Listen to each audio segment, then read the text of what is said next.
Hello and welcome to the Game Theory Podcast. I'm your host, Sam Vecenie.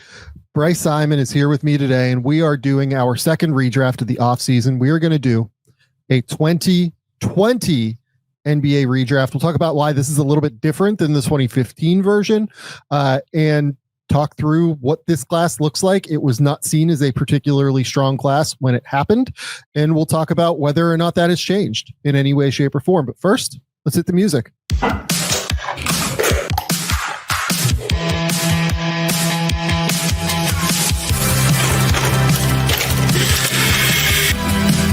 They do have a timeout. Decide not to use it. Way downtown. Bang! Bang! What is this going to be? Wow! Are you kidding me? Hello and welcome to the Game Theory Podcast. I'm your host, Sam Vecenie. But if you watch the tape, what you will see completely orchestrated this game. Bryce, what's going on, buddy? What's up, Sam? How are you? I'm excited for this one. I mentioned a couple times when we did the 2015 redraft that some of those players were at a point in time where I wasn't watching the NBA super closely. And so the peaks of their career I may have missed on. This 2020 draft, at the very least, I was watching the Pistons. This was the draft I came in with. The draft had already happened whenever we started the Pistons podcast, but I had really started to hone in on the NBA a lot more. So I feel a lot more familiarity and comfort with this class because I've been doing this pretty intensely for 2 years now, 2.5. And so at least half of these guys' career, I've been taking pretty strong notes, where that 2015 draft, it was a little bit different. So I'm excited for this one just because of my own kind of view over one of these players I've watched literally every single second that he has played. So I'm excited for this one. Yeah, and I mean, a second one of these players who won't be drafted, you've watched every I also watched every single second. So 3 of these guys in this draft. Well, no, that's not true. I haven't watched every second of Sadiq. Yeah. One guy that will be mentioned every second and one guy that will definitely not be mentioned. I watched every second of that. So, yeah. So a really interesting draft that I do remember quite well. This was the first year that I did a draft guide, actually. So, again, really diligent, high level notes that we can Was that born from COVID where they just needed more content, or was it in the makings anyway? I had wanted to do one for a while, and I kind of got the idea in 2019 a little bit. Just didn't have enough time. Editorial manpower at The Athletic, wasn't as built up, certainly as it was by 2020. And I think that I kind of, again, it's something I've always wanted to do, is just kind of dump everything I have. Not even everything I have, but a real amount of what I have into just a scout. Right. And these ones ended up being a little bit shorter. I think this was probably 100,000 words. I think that the last one was 155,000 words or some completely obscene number that doesn't need to exist, but does because I am who I am. Interesting thing for us to kind of walk through and talk through as we go down the board, right, and kind of talk through it all. So it'll be really fun to kind of go down memory lane with this class. I think this was not seen as a strong class either, by the way. That is a really big thing. This was not seen as a strong draft class at the time. I do remember that about it. Like I said, I came in after the draft had happened, but I remember that Anthony Edwards, does he love basketball conversations? And, LaMelo, Patrick Williams ends up going 4. I mean, you look at the top 10, Sam, and still, well, there's some really fun names that we're going to talk about at the top. Only one of the top, well, I won't spoil anything. There's a lot of guys in the top 10 that either won't be mentioned or will be later in the episode. Yeah. No, look, I had some questions about Ant for sure. We'll talk about them. I had some worries about the basketball stuff. I'll say this. So I talked to him at McDonald's, right? And asked them when you're trying to, and I didn't report this at the time because I just didn't want to, have this be a whole thing. But I understood what it would be if I reported this. You know what I mean? But now that he is who he is, like I feel totally comfortable saying this. He, I went up to him, talked to him, what players do you watch as you're trying to get better? What players do you watch as you're trying to add stuff to your game? And he goes, yeah, I don't really watch basketball. I watch football. And I was like, well, do you take anything from football? He's like, no, I just kind of watch it. I was like, okay, interesting. And, it's who he is. He's just a really confident kid. You could see, even then in high school, just a really confident, laid back kid, but like has this charisma and has this, total comfort with who he is as a human being to be able to answer things like that. You know what I mean? And just be like, no, like I'm kind of doing my own thing and running my own race. Right. And I'm sure that's the way he thought about it at the time. And, again, like I hated that kind of came out before the draft. I hated the way it was dropped. Like, I'll just say that too. Like ESPN dropped that, a day before the draft, knowing the kind of stir probably that it would cause. And look, it was absolutely going around NBA circles. Like, how much is this kid going to work? Everything like that. I don't know. I felt like it kind of poisoned the well a little bit with Ant early on in a way that I didn't appreciate. But that is also an example, though, of a reason why this draft was questioned, right? Yeah. And at the end of the day, I think this draft was rightfully questioned, just to be completely transparent with it. Yeah. This is a class that has, 4 all-stars now at this point. Anthony Edwards, Tyrese Haliburton, Tyrese Maxey, LaMelo Ball. I mean, we might get to a 5th. Like, it's not impossible that Denny gets there. I guess it's not impossible that Desmond Bane gets there, but anybody else I think is highly, highly unlikely at this point. And honestly, I don't even know that I would put my money on Denny and Bane to get there either. Yeah. And again, the average number of all-stars in a typical class is right around 5.5 or so. If you go back through the last 20 years. And I think this one's probably going to be stuck at 4 if you made me bet. Yeah, it really might. And, similar to the 2015, only 2 all NBA players. I think that's close to what did we have on the 2015? I don't know why I'm typing that. Yeah, just 2 guys all NBA. The difference here is even after 5 more years, those guys had combined for 5. The 2 guys at the top here, Haliburton and Edwards, both already have 4. So, 5 years down the road, you do kind of have the high end in terms of Anthony Edwards having made back-to-back Western Conference Finals. Obviously, Haliburton making the NBA Finals after making the Eastern Conference Finals the year before. So you do have that high end, talent there with 2 guys that have really been the forefront of playoff successful teams. But when you talk about that all-star depth behind them, it can be questioned. And I'll be honest, I even kind of think that the depth of this class can be a little bit questioned. I think that there are a lot of rotation players in this class. Like really, you get to 20, I would argue. Where I feel pretty good about the number of rotation players that are here, maybe 21, I would say. But after that, it gets, I don't want to say dire, but it gets we're into Xavier Tillman range. And Xavier, God love him. I really liked him in that class. I think I had him in the top 25. I have Xavier Tillman still in the top 25. And I'm not sure that in a normal class, that would be the reality of the situation. Right. Sure. Yeah. So, as we go through this, it will be interesting, but I will say that I think a number of the starting caliber players here are actual difference makers in some way.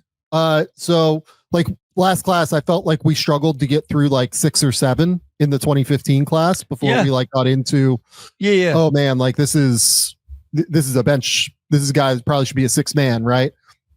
I would say here we get down to 10 or so, 10 or 11 starters that are pretty solid. I'll say without a question 8, And then I have 3 more that I'm like, if they start for me, cool.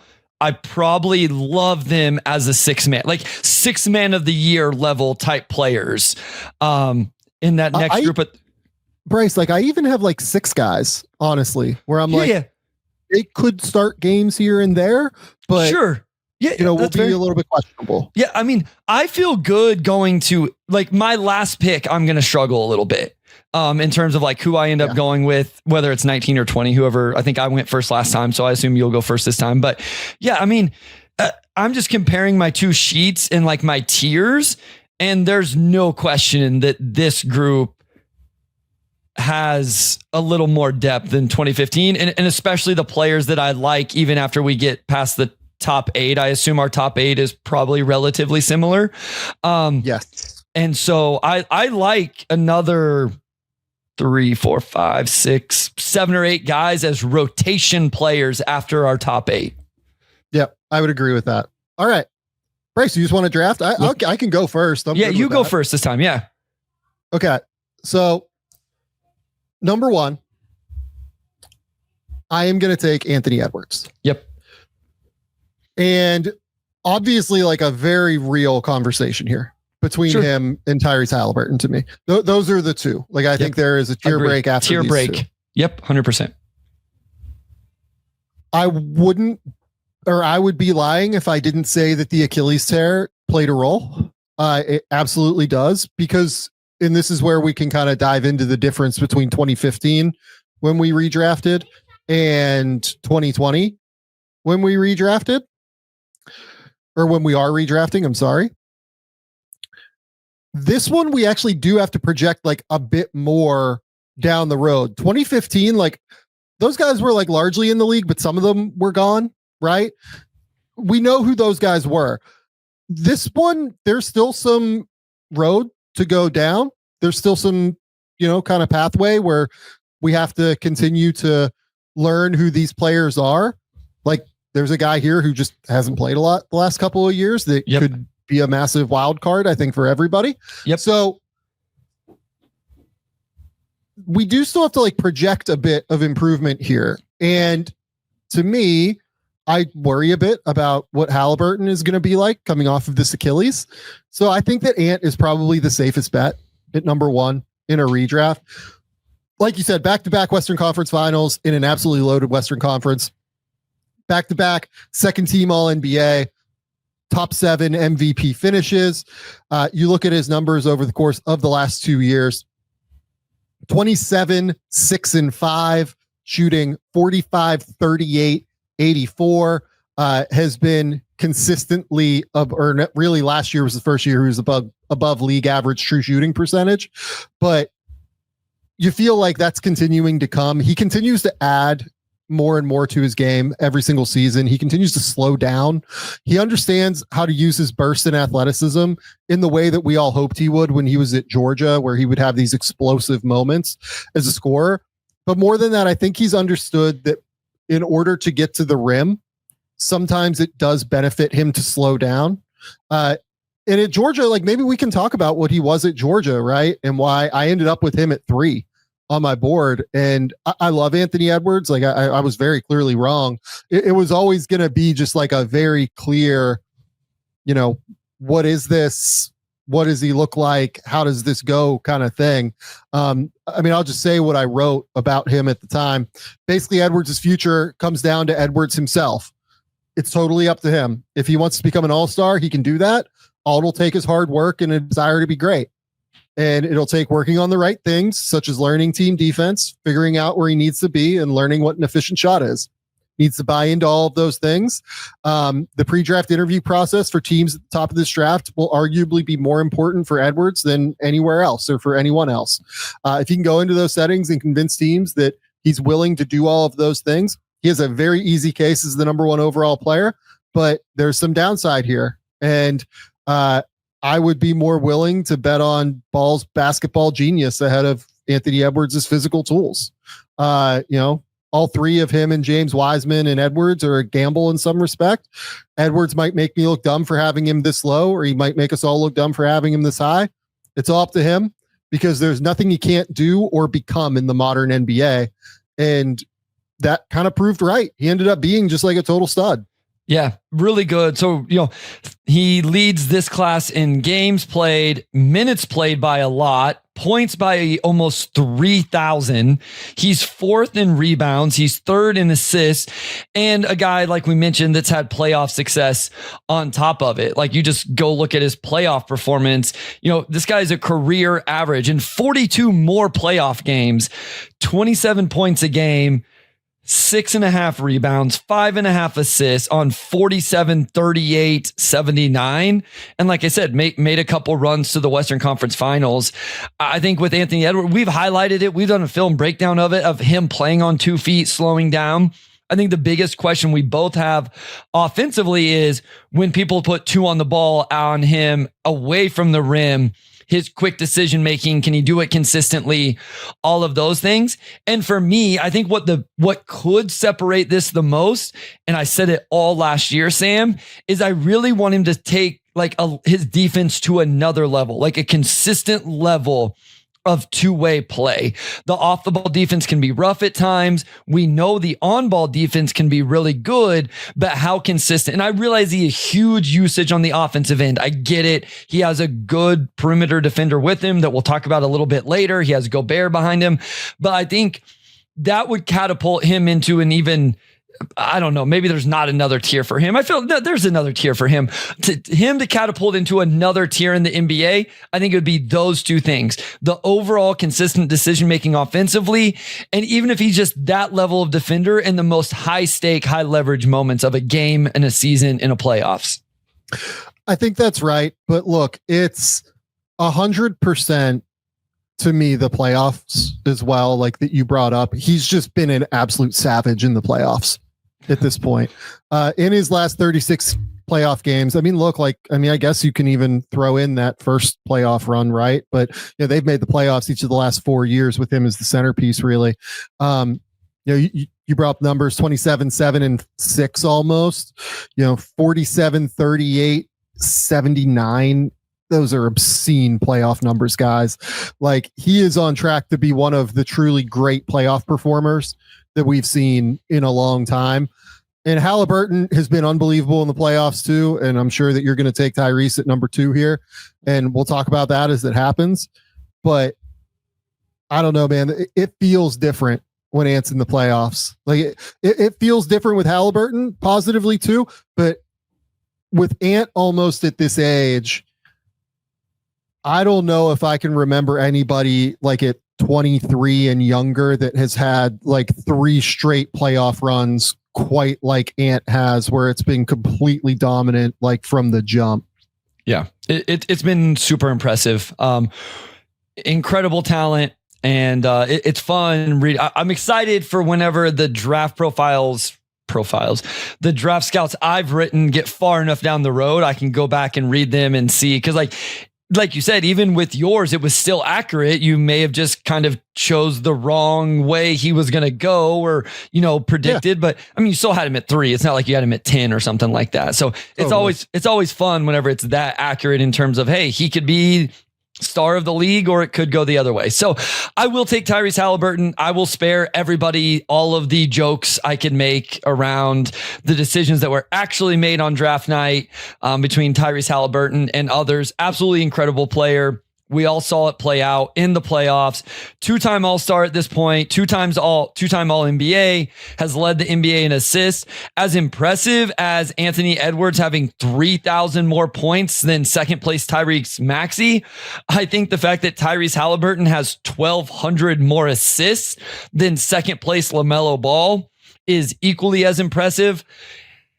Obviously, a guy that can run the show in a great system. He is the focal point of that offense. He is the engine, all of that. We saw it play out. Even whenever I want him to be more aggressive with his shot at times, all of that. We saw his playoff performances. And I want to give him some credit, Sam. I thought his defense took a step forward this year. I thought he had more engagement. I thought he used his length better to at least be disruptive. When he would hedge hard and then recover, he may get a deflection or take away the passing window. I appreciated kind of that extra little effort on the defensive end to help his team out and make him an all-around player. And so this is no doubt 2-player tier for me with Tyrese Haliburton number 2. I think it's absolutely a 2-player tier. I'm sorry. Just looking through my scouting summary on him, Haliburton's definitely going to be a useful NBA player because few guys think the game at the level he does while maintaining the ball skills he does at 6'5". He's an elite passer, has tremendous touch, and can play on the defensive end of the floor. That piece of it got a little bit hairy there for a second, but like you said, he's improved there. I actually thought he was pretty okay on defense at Iowa State. He wasn't great on the ball, but obviously thinks the game at a super high level and just can really read and react rotationally, and really got his hands on a lot of balls defensively at Iowa State. I saw him at the time more as like a combo that plays like some on, some off, but because of the shooting ability would always be able to stick as like an off-ball guard in case the ball skills didn't come. But what I liked was that he creates a ton of transition opportunities. That's absolutely borne out in both Sacramento and in Indiana. I thought he would contribute to positive defenses and likely would hit shots off the catch. Look, like he contributed to a positive defense this year. I wouldn't say they had to like consistently truly hide him in the playoffs, like, desperately. And I thought that essentially between that and the processing ability, it was just a hell of a floor for him as a prospect. And if the strength ever came along and he kept developing his left hand, because that was an issue for him, as well as the change of direction handle, I thought that he had a chance to morph into a lead guard and really become like a top half of the league point guard. I did think that was a long shot at the time, though. But the thing that I wrote was Haliburton's absolutely the kind of player I want on my team if my goal is to win basketball games. He's smart. He's a great teammate. He plays the game the right way and puts all of his teammates in a better position to succeed. That absolutely bore out. I think that I thought that the upside was there. I just thought it was somewhat unlikely to hit at the end of the day. Sure.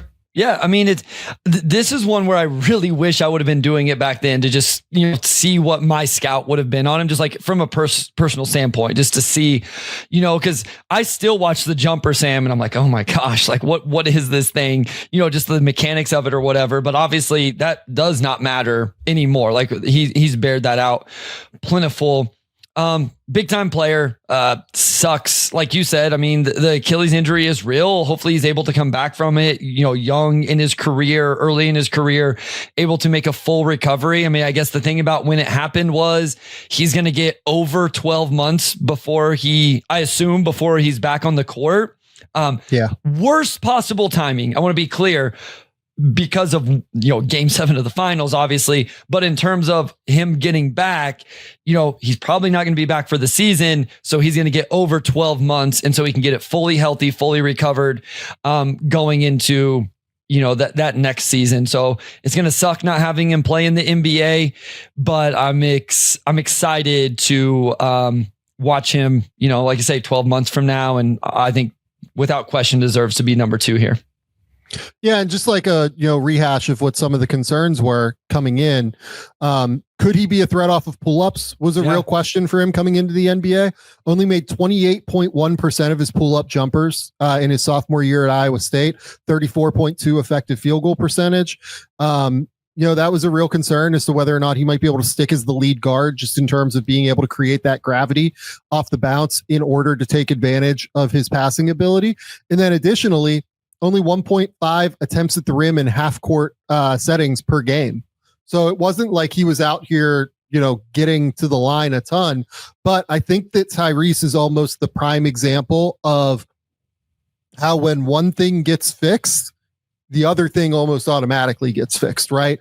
Because when Tyrese started to prove that he is like a very serious, oh shit, I'm out here like getting into pull-ups at a really high level, even though I have the funky mechanics and I'm really starting to make these at a high level.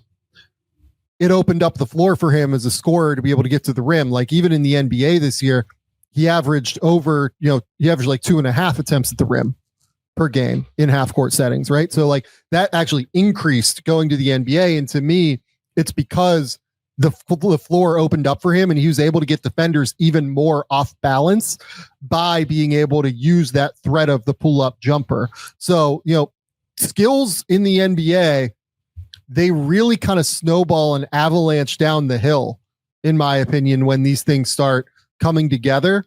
And that's why, like, we talk about swing skills, right? Like, if this guy does this, then it opens up the rest of his game. I think Tyrese Haliburton is like the prime example of a swing skill completely opening up the rest of his game. Yeah, because some of those things can make up for lack of elite athleticism or twitch or first step. I mean, I tell people all the time, players, one of the best first steps you can have is a great jump shot, because if you have a great jump shot, defenders have to close out to you, and they have to close out to you hard. And when they do that, even the, average NBA athlete can now get by that, right? And so that's a great point, that these skills play off of each other and open up other aspects of your game.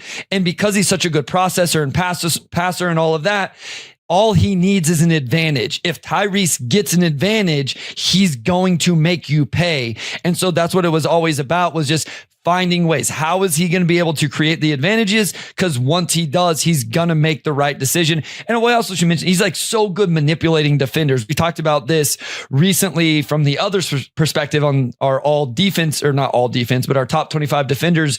Tyrese with the jump pass. He doesn't jump pass to jump. He jump passes to move defenders. He has great eye manipulation. Correct. He has great ball manipulation. He's really, really special in the practical use of ball eye manipulation, or in his case specifically, the jumping up in the air to move defenders where he wants. Yep. Okay. I will go next. This is where it gets fun to me. This is where it gets fun, but there's a pretty easy one for me here, just due to health as much as anything. Yep. I am going to take Tyrese Maxey here at number 3. Yep. That's who I had. Maxey has proven himself to be just a monster scorer, specifically over the last 2 years, but really I would even argue 3. Has made an all-star game in 2024, 26 points per game over the last 2 seasons, shooting 44, 36, 87, 6 assists versus only 2 turnovers per game. Again, true shooting percentage right around league average for the entirety of his career. If you look at the last 4 years, slightly above the league average. I had Maxey as a lottery guy that year. He ends up going 21st, 23rd, 21st. Yeah. And, what I really liked about him was if you could find a team that has like a big wing initiator or a big in there that you're using to initiate, I thought that he would work really well as like a nominal point guard who can be like a really high level point of attack defender, and who could space the court and create plays out of advantage situations as a scorer. You could use him essentially as like that secondary ball handler at the lead guard spot. But where he's improved is in his dexterity and intelligence in ball screens. Tim Martin and those guys down in Texas did a really, really good job of really teaching him how to make those high level ball screen reads and utilizing his speed at a really, really high level. That's something we didn't see. We saw a lot of it when he was playing for like RM5 in the AAU circuit and everything. We didn't get a chance to see as much of the speed at Kentucky in his freshman year, just because, he would flash it at times, but that court was so terribly spaced for him that he just didn't have a lot of room to be able to go and be like, all right, I'm just going to like zoom through right now, right? I'm just going to get all the way there.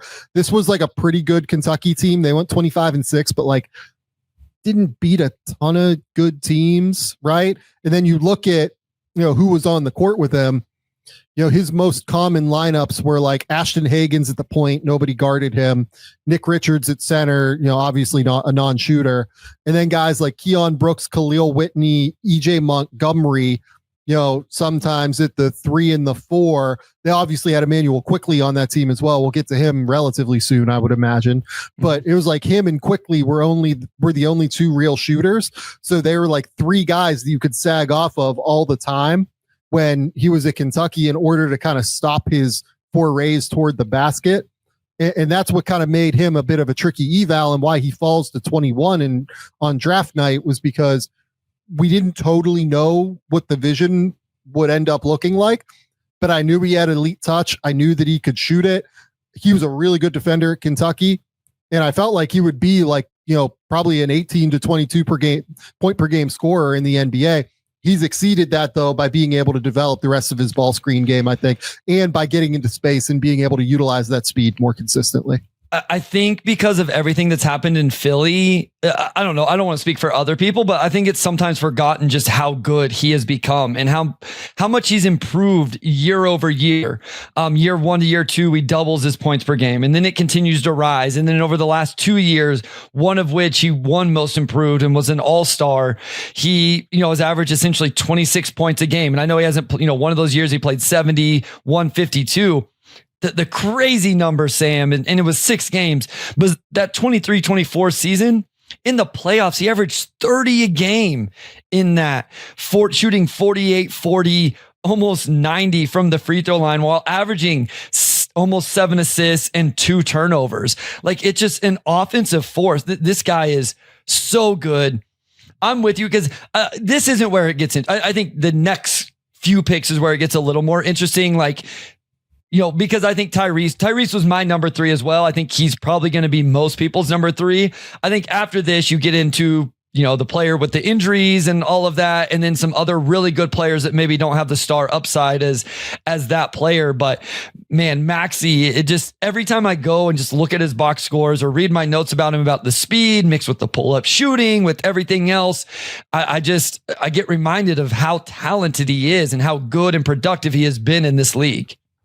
Another proven playoff performer. Yes. 22.6 points on 46, 40, 92 over the last 3 playoff runs, 2022, 23, and 24. Made 51% of his 2-point attempts even. So it's not just like hot shooting or whatever. He's gotten to the line 4 times a game during that run.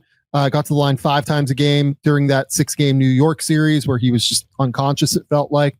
Yeah, I mean, proven playoff performer at this point, an all-star, and a guy that I would expect to make 4 or 5 more all-star games, frankly, at this point. Yeah, I think so as well. And I mean, that can honestly, we'd be fairly stunned if he wasn't on the all-star team this year, right? Just given the injuries in the Eastern Conference and given everything, right? Yeah, and he's a guy that, like, that, Sam, very, as early as this year, that might be his team. Right? Like, I mean, we have no idea the health of that team. And so ultimately it may end up being his team very, very soon. If, I think it already is over a Paul George. It really comes down to Embiid. If Embiid's not able to play, that becomes his team. And, the sky's the limit for him at that point. I think that's right. Okay. You're up at number 4. Oh man. So I've been going back and forth on this. So obviously, LaMelo Ball is still on the board. I think he's the most upside, high ceiling, potentially like face, primary guy. I really like a couple of these other guys, though, in terms, this would be team context for me. Like in a team context, I could go a different way, depending on what I already had on my team. I think I'm actually going to go Desmond Bane, though, Sam. Right here this pick. This is where we're like going to get in so much trouble. I have, we'll talk about it in a second where I have these guys, but continue. So listen, I know people are going to scream about LaMelo. To me at this point though, like Bane has already played almost 100 more games and Bane hasn't even been the most healthy of players. If you take out his rookie year, Bane averages 20 points, 5 rebounds, 4 assists, 2 turnovers, 41% from 3 and 88% from the free throw line.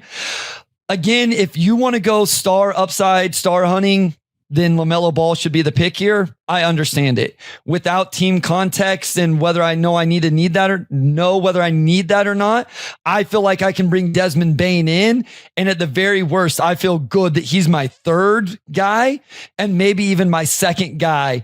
And he's a guy I can win basketball games with and do a little bit of everything in the backcourt. So I'm going to go ahead and go Desmond Bane here. So Desmond Bane, over the last 4 seasons, 20.2 points, 47, 41, 89, with 5 rebounds and 4 assists per game versus only 2.1 turnovers. I mean, just the epitome of an efficient basketball player is the reality of what Bane brings to the table. Just such a smart, high level, high IQ shooter, floor spacer. Look, like if you look at, estimated wins added, like, added 8 wins this season. He added 8 wins in 2024, or I'm sorry, in 2023, throw out 2024 just because he only played 42 games. And then you look at 2022, which was the last season prior to this one where he played, at least 65 games, 10 wins added, like according to the EPM model. Like, he is a guy that is a difference maker and will be a difference maker certainly for Orlando this year. I think we broke that down when he got traded there, that like this was the perfect fit for them. It was the perfect idea, the perfect move for them to be able to make in order to accentuate the talent that they already have while also playing within the scheme that they really want to play with.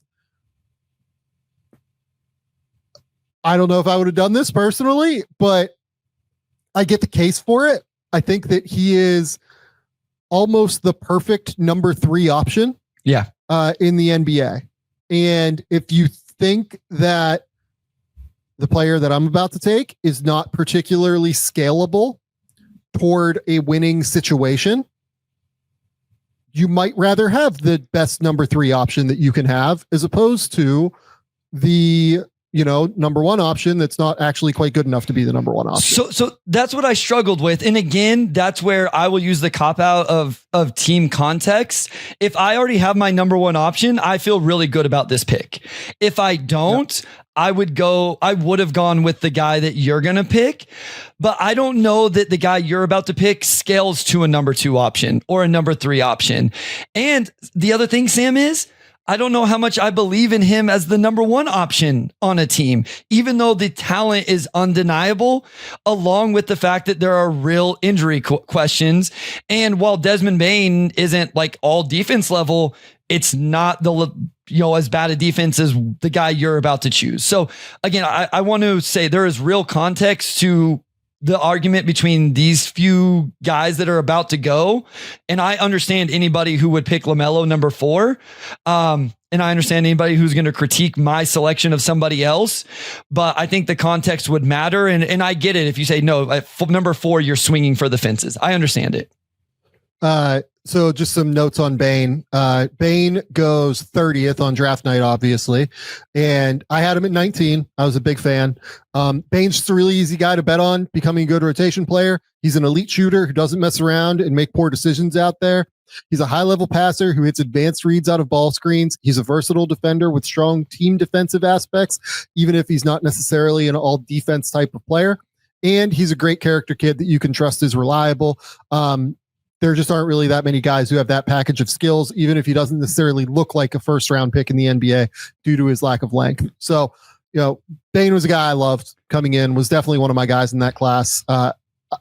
Just an awesome player to me. And honestly, I undersold his upside, like even saying that. Like, I thought he was going to be borderline starter, maybe like 6th man. And he's developed way beyond that because of the improvement of his ball skills and the ability to shoot. The thing with him is, I think another pushback is like, he has missed games, right? 2 years ago, he only played 42. Yeah. The year before that, 58. The one thing I will say is like, he's been a borderline all-star. I feel like there's always like a maybe not. So like, I feel like people are going to push back. Well, LaMelo's made an all-star, Bane hasn't. I'm like, well, yeah, but Bane's been really close. So even even what we've seen, like that year, he averaged 24 a game with 4.5 rebounds, 5.5 assists. So again, team context would matter here in terms of who I would actually take. I just feel like I feel more comfortable if I have to draft Bane to be my number 3, LaMelo to be my number 1, and then, but also like the scalability and the versatility of where I can fit them into a rotation. I'm going to go there. And maybe that's just my lack of trust with LaMelo being a number 1 option and wondering if he can fit to be a number 2 or a number 3 or something like that. I mean, God knows I've talked extensively on this podcast about having questions about LaMelo being a number 1 option. I am going to take LaMelo at 5 though. Sure. It is interesting. This is actually a weirdly one where I think what he's actually accomplished is important. Sure. Because I think there's a case to take Denny over him.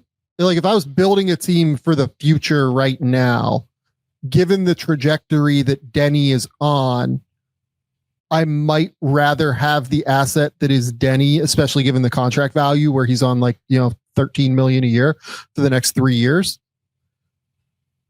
But I still can't get the upside that LaMelo has actually proven at this point out of my head. Over the last 4 years, he obviously won Rookie of the Year as well, by the way, but over the last 4 years, 22.5 points on 42, 37, 86 with 7.8 assists and 6 rebounds per game. 3.5 turnovers. So like not immune to a turnover, right? Like we'll absolutely throw the ball away from time to time. The other thing I will say with LaMelo has never been league average in terms of true shooting percentage. Has, never really been all that close outside of his second season. Was like 3 percentage points away in 2024, but this past year was 7 percentage points away. 2023 was 7 percentage points away. The last 3 seasons has only played 36, 22, and 47 games combined. So that is doing quick math, 105 games in the last 3 years, which is tough. Like it's hard to rely on a player making max money when they aren't on the court. And that's unfortunately been a reality of LaMelo's situation. Can we play a quick game? Who's played more games in their NBA career, LaMelo Ball or Killian Hayes? I would almost certainly say Killian Hayes because Killian hasn't really gotten hurt. So it's LaMelo by 15, actually. LaMelo Ball or Malachi Flynn? It's probably LaMelo because Malachi didn't play a lot as a rookie. 14. Yeah. LaMelo Ball or Zeke Naji? That's pretty close. I would still say LaMelo. Naji by 20 games. LaMelo Ball or Sadiq Bey? LaMelo Ball or Sadiq Bey? Sadiq missed this entire season, but typically was actually pretty healthy before that. I would guess Sadiq. Sadiq by 61 games. LaMelo Ball or KJ Martin? KJ Martin has weirdly played a lot of games. 78 games. I mean, people get my point, but but LaMelo is 28th in this draft in games played. But to your point, what's insanely impressive and a testament to his talent is he's still 5th in points. He is 11th in rebounds and obviously 2nd in assists, only behind Tyrese. So the talent is undeniable. Yeah, like it's worth talking about like why he is so talented. Like he is one of the most natural gifted ball handlers and pick and roll playmakers I've ever seen in my life. He is unbelievable in terms of the way he reads the court and in terms of the way that like he can get into like areas of the court at his size. Like he's like big. He's like 6'6", 6'7", something like that. Like he's an enormous human who has the ability to play in ball screens, plays at great tempo and rhythm and pace. And just, I mean, his vision is undeniable. Like the way that he sees the court is incredibly, incredibly fun to watch. And you can see a world where this does scale to him being the second best player on a great team. You know what I mean? Like it totally can work. The problem is that he dominates the hell out of the ball right now. Yeah. Like, he thinks of himself as like one of the 10 best players in the league. And honestly, from a talent perspective, like I don't even know that that's insane. Like he is so gifted with the ball.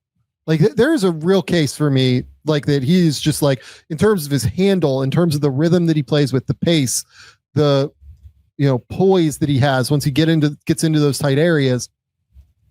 It's just that the decision-making tree in terms of when to shoot, what shots to take, what is an efficient shot, all of that is a little bit off right now. Like he will just really chuck up some bad ones, unfortunately, and not use the greatest weapon that he has at his disposal enough, which is his passing ability, in my opinion. And number two, the defense is unconscionable. Like the defense is just truly some of the most egregious stuff that I will ever see. I have LaMelo at 1 this year in 2022. Just looking at the weaknesses. Let's see here. Defensively was a real problem. Was just a real issue. Doesn't engage at a high enough level enough on that end. He's never been held accountable defensively prior to this season. He faced a real adjustment this year and didn't always meet the challenge. This is when he was at Illawarra. Sometimes he'd get caught wiping his feet while he was supposed to be tagging a roller on the backside. That was not ideal. Would hunt rebounds, start the fast break and ball watch instead of staying in solid position. Just had really bad intensity and overall mindset on that end of the court. Yeah, I mean, it was just tough. Like he's never shown a willingness to defend at that level, which just makes me wonder if he ever will at the end of the day. And it's a shame because like Lonzo put in the work, he put in the effort, he put in like the intensity coming from the same exact developmental situation that LaMelo did. And obviously, I shouldn't say the same exact. Lonzo, obviously grew up with him and everything and is the oldest, but got to go to UCLA, got to, continue to develop that part of his game a little bit and play in like high intensity competitive environments. LaMelo obviously got pulled out of school early and, played in the JBA, the Junior Ballers Association or whatever. I had to go to Lithuania for a minute there. It was complicated, man. Like, I understand all of the contextual factors why LaMelo has ended up this way in terms of like the lack of accountability on defense, but it's there and it's an issue that he has to fix if they're going to win, he has to fix it. And honestly, like, I do want to say this too. It's a genuine miracle. And it's a massive testament to his talent and ability that he overcame everything in high school where like, he went pro for a minute, then played at Spire, played in the Junior Ballers Association or whatever, then came over to Illawarra and was here for a minute in Australia. Like, I can't remember a more disrupted, fragmented developmental process for a big time prospect that ended up working out. And I don't think it worked out by any statement of, the intent with which it was supposed to. I think that it worked out in spite of how it all went down.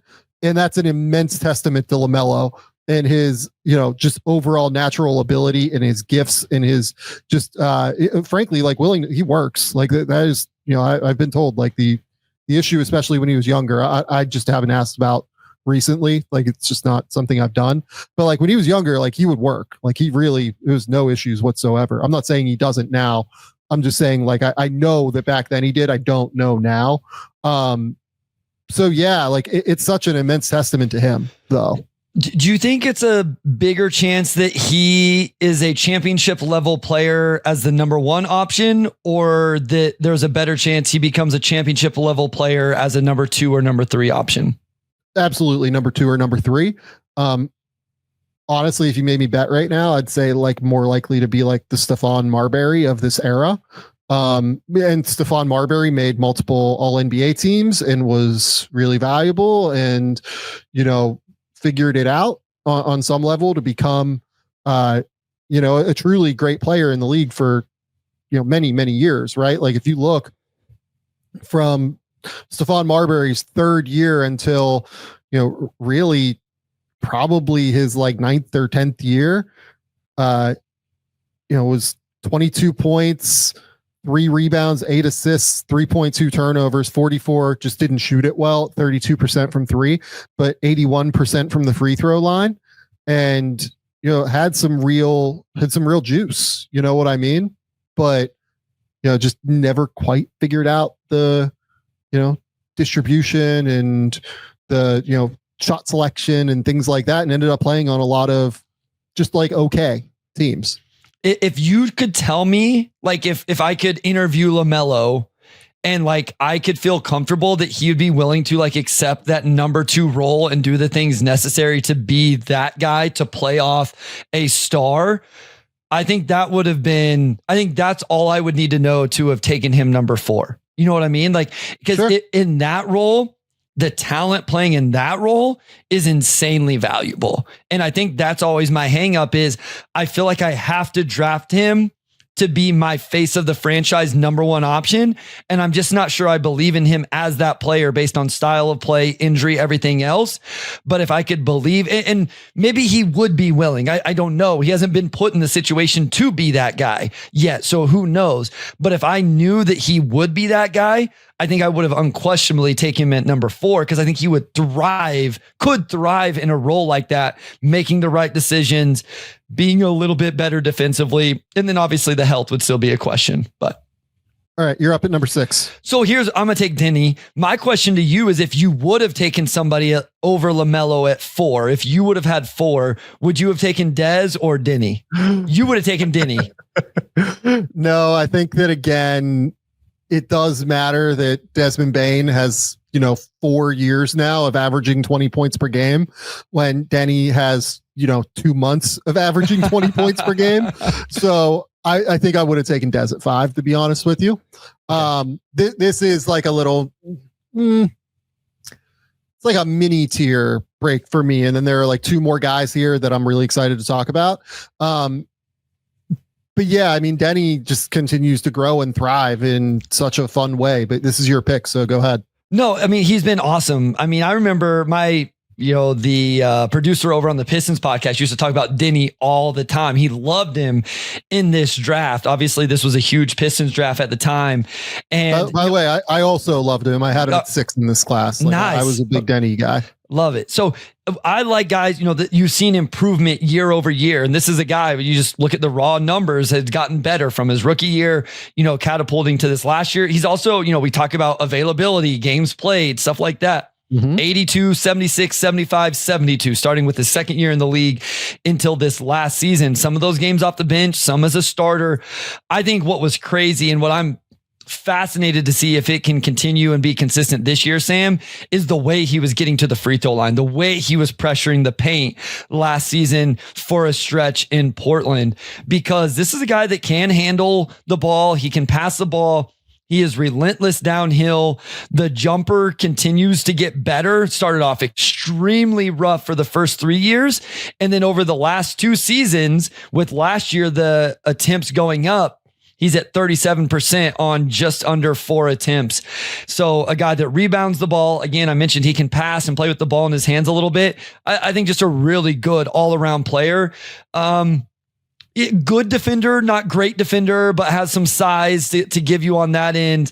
I just like what he brings the team. This is a guy that, again, we're not talking star power here, but I think, man, dude, can he be the 3rd best player on your team? Like, I think he's on that trajectory, right? To be at least the 3rd best player on a real team, a real playoff team. So, Denny, over his last 34 games this season, from really January 19th onward, he missed a few games in mid-January, but from that point onward, 20 points, 8.3 rebounds, 4.6 assists, shooting 49, 37, 78 from the field.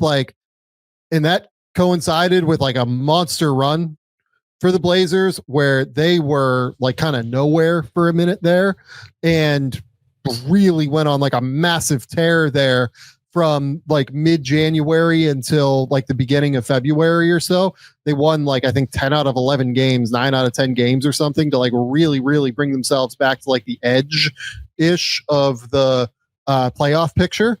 And then they obviously lost 5 in a row because they had a crazy, road run of Minnesota, Denver, and things got a little bit rough. But he was by far the biggest reason to me why they ended up kind of making that big push to even get back into a place where they won. I mean, I think they won 35 games last year, right? They were not catastrophically bad, 36 games. Yeah.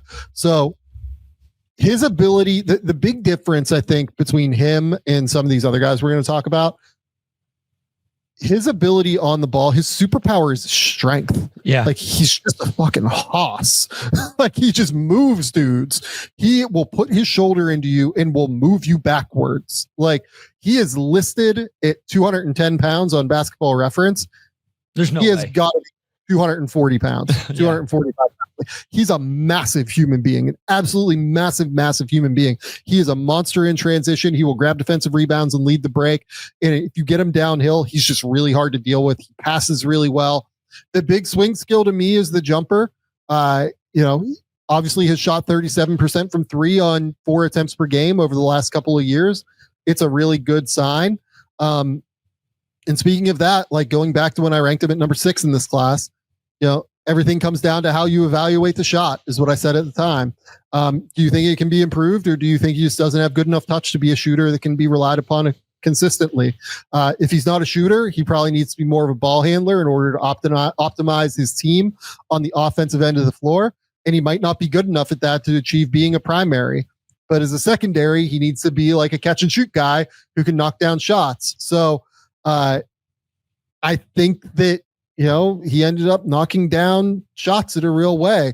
And ultimately, if you buy into him fixing the jumper I wrote, there's a world where he can become a multi-versatile talent who can help you a ton on the offensive end through his passing, scoring, playmaking, and cutting, while also not giving away much on defense. And it's just hard to find guys that are this big, this strong, this, physical, and are able to kind of make things work that way. Yeah, just a really impressive player. And again, I love the trajectory he's on. You mentioned that. I mean, I'm really excited to see what it comes out and looks like this next season, because I don't know that they didn't add anything this offseason, right, to change his offensive usage. Like if anything, he's going to be more important, right? Because you're Simons is gone.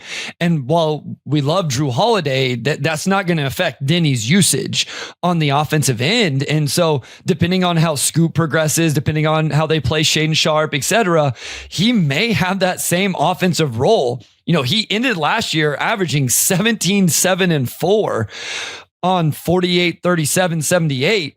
And that's with, would you be shocked if he averaged 20 a game this year? I don't think I would. I wouldn't be. I don't think I will bet on it, but if you told me that that's what he does, I wouldn't be like, oh, no chance. And he's just, he's a really talented player. Seems like he's in a good situation. I love that. Maybe this is just me loving that Portland wing room of him and Tamani Kamara. I can't get enough of it, but I think he's a really talented player. Okay. Number 7, you're up, Bryce. No, am I up? You're up. Yeah, I'm up. I am going to take Jaden McDaniels here. Yep. So we've talked a lot about Jaden on the show over the last 2 weeks, just because we did top 25 defenders in the league. And we talked pretty extensively about his defense on the first episode that we did. We had him 17th, if memory serves. And just an absolute savage on that end. He is so good at slinking through screens. He is so good at being able to match up against particularly like perimeter players on that end and take really tough matchups as a primary, guy who can guard at the point of attack, as well as use his length on the weak side to kind of gum up passing lanes and to kind of play in the 1-on-2 on the weak side. But maybe we should talk about the offense a little bit more, while we're here talking about Jaden, just because over the last 3 years, he's at least been like a 12-point per game guy, 49, 35, 76 from the field, playing as like very clearly the 4th or 5th option on the court at all times, depending on if Rudy Gobert is out there or if Naz Reid is out there in the Minnesota lineups. Plays his role well, will occasionally hit a back cut, will knock down shots. He's good in transition, just keeps it really simple on that end in an effective way.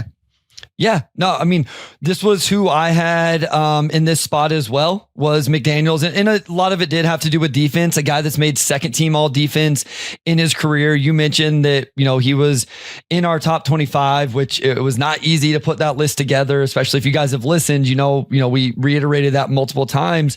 But I do think the offense is kind of the swing thing with him. Can he knock down, catch and shoot threes? And, what can he provide? And, here's what's what's going to be interesting is we have a group of guys.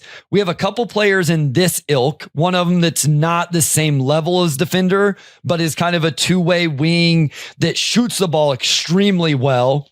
And then we have a few other guys that are really good offensive scorers. Like if you just look at points per game, I think people may scream at us that those guys are still on the board, or I'm probably going to get screamed at with my next pick because I may not go with those, high level scorers or, 6 men or whatever.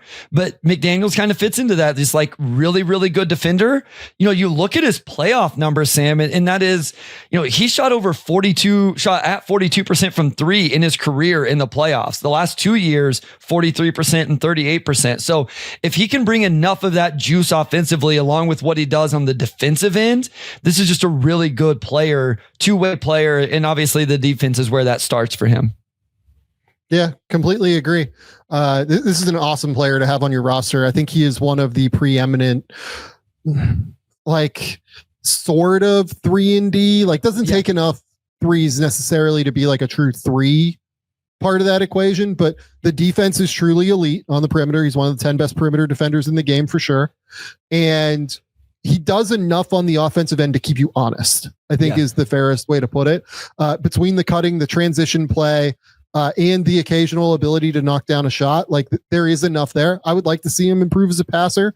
I thought he took like a bit of a step forward in that regard this year, but that might be the next step, is just like processing it quicker and making quick, like, rotations up and down the wing. So, okay, you're up at number 8. Yeah, so I think this is going to be the episode I just make everybody mad. I'm going to take Aaron Nesmith here, Sam. Bryce. Yeah. I had him at 8. Okay. All right. That makes me feel a little better then. Because the thing is, I want to be clear. I assume the next 3 guys that come off the board for us, I really like. And I think they all have starter potential / like real 6-man of the year type potential. And then we get into some other really fun names as well. Maybe this is just like recency bias of what he did in the playoffs, where he played 23 games and shot almost 50% from 3 and all of that. But it's just like, this is the true 3-and-D player, right? And in a league where you're looking for wings that can do this, I just think that he's one of the best at it. And it's not the sexiest player. He doesn't average a ton of points, but he does average Sam, the last 2 years, this guy has shot 50% from the field, 42% from 3, 4 rebounds on 12 points, and he defends. These are the players you look for. And especially when you get to this point where there aren't the stars on the board. Like this isn't Bane over LaMelo, where there's a real argument of, hey, like you probably should take the star at 4, not the role player third option at 4. This to me is you're debating role player against role player. And to me, I'll take the 3-and-D and efficient and the cutting and all of that of Aaron Nesmith just slightly over the next few guys that I think are going to get picked.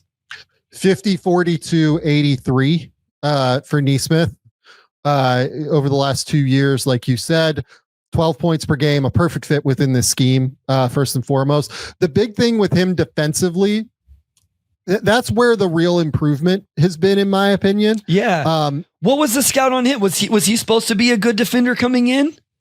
So I didn't love him on defense. Okay. I thought he was more of like a positional defender who could guard up the lineup a little bit.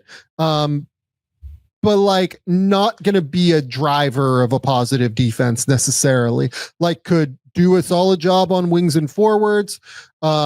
But the big thing was him is that the foot speed wasn't great at Vanderbilt. I thought he really struggled to be able to stay in front of guards and be able to like really, kind of stick there.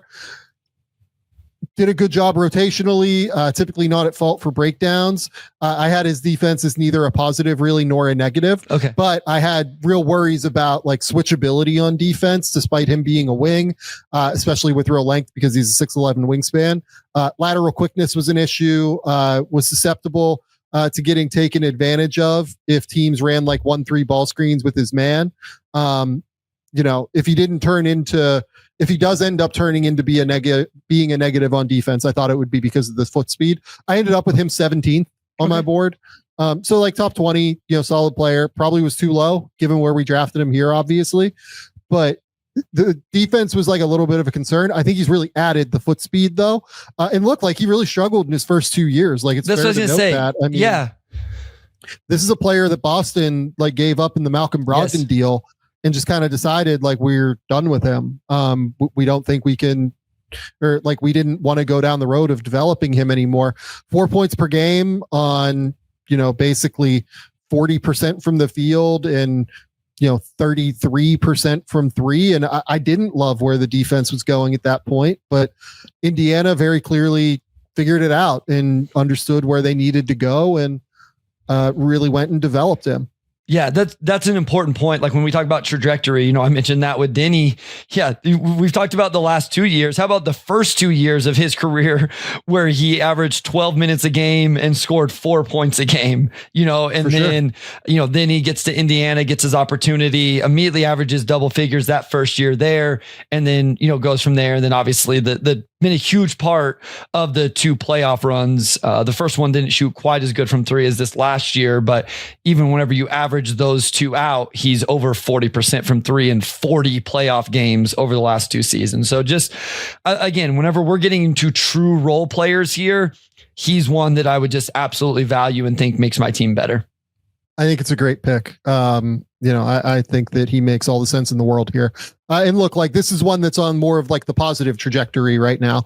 Playing within that Indiana scheme, was just a starter on a team that made the finals, which is something none of these next 5 guys can say, right? Yeah, correct. Just making sure. There was one guy who's a bench player on a really great title team, but not like the starter level difference maker that Aaron Nesmith has become on both ends of the court for the Indiana Pacers. I mean, what game was it where he dropped like the fucking 5 threes at the end of the game? Yeah. In the fourth. I mean, just absolutely incredible the way that he got absolutely smoldering in that game. It was game 1 against the Knicks. Yeah. Where, he's basically the reason they win that game. It's the game I put my computer away. I literally put my computer to charge before we were going to go live. And then I had to get it back out because he just went crazy. It's crazy. All right. Number 9. I'm going to go Emmanuel quickly here at number 9. Okay. Yep. And this is, look, 5 years of really solid production is the reality. So, 2-time, top 10 and 6th man of the year. Over those 5 years, has averaged 14 points, 3.4 rebounds, 3.7 assists, shooting 42, 38, 86. Has consistently been around league average in terms of true shooting over the last 3 years, particularly. 100 in 2023 when he was second in 6th man of the year. So right on league average, 99, 99th percentile in terms of true shooting percentage. In his first year in Toronto that he split with New York. And then this year was a little bit below that level, but, dealt with injuries throughout the year, kind of, missed 2/3 of the season or whatever. Since he's moved to Toronto, has been right around that, 18.6 assist, 4 rebound mark. That's really kind of what you want to see if you're going to be a, let's call him a lower half starting point guard in the NBA. The numbers in terms of efficiency basically look the same in the 71 games he's played with Toronto. Looks like a lower half starting point guard in the NBA. I do like his length defensively. I think he is pretty aggressive when he wants to be on that end. I thought that early on with the Knicks particularly, I thought he was pretty okay on that end. The passing abilities continue to improve. It's really funny, looking back on Quick, he was a guy I didn't really love coming out of this draft. I'll look it up. I think I had him in the 40s if you made me bet. A guy that I really worried was kind of a tweener, maybe not quite big enough to be a 2, but his game fit better at the 2. But where I think I screwed this up was if you go back and you look at his AAU stuff, he was always a true point guard in AAU. It was just that when he got to Kentucky, he then became almost playing the 3 at Kentucky that year with Maxey and Higgins and played off the ball on the wing and consistently ran a bunch of actions to get into floaters, get into 3-point shots, things like that. But But I think what I was worried about was he was not athletic enough potentially to be able to get penetration consistently, and then wouldn't be able to like actually take advantage of the passing ability that he showed at lower levels. He's shown the ability to do that. And I think that more than anything, what the Quickly evaluation, what the Haliburton evaluation, what the Maxey evaluation from this draft class kind of shows, even Bane to some extent, your point that you mentioned earlier with Bane particularly is exactly where the league is going. The best first step you can have is the jump shot. Yeah. At the end of the day, the threat of the shot, that's what's going to get defenders off balance at the end of the day. If you can shoot, that's going to open up the world for you. And it's really opened up the world for Quickly to be able to take advantage of everything he can do as a scorer at this point. Yeah. This was a guy, I kind of have three guys in this tier, to be honest with you. And you know, the guy I'm going to take, I just a little bit higher. I think a little bit has to do with the size and some of that, but I think this is absolutely where Quickly should be going. And, I think Quickly, I think the thing with IQ is whenever he's in the starting lineup, I don't love him as much. Whenever he's coming off the bench and like competing for 6 men of the year stuff where he's finished 2nd and 10th, I kind of love him in that role. And I think that's going to be a common theme with these next few guys. Well, the guy I pick is, I think, started probably more of his games than come off the bench. One of the others is, you know, one of the best bench guys in the league, especially last year. But I think all of these guys, it's like, yeah, if they're coming off the bench, I really, really like them. Yep. Yeah. I mean, look, I had Quickly as one of the 3 or 4 best shooters in the class.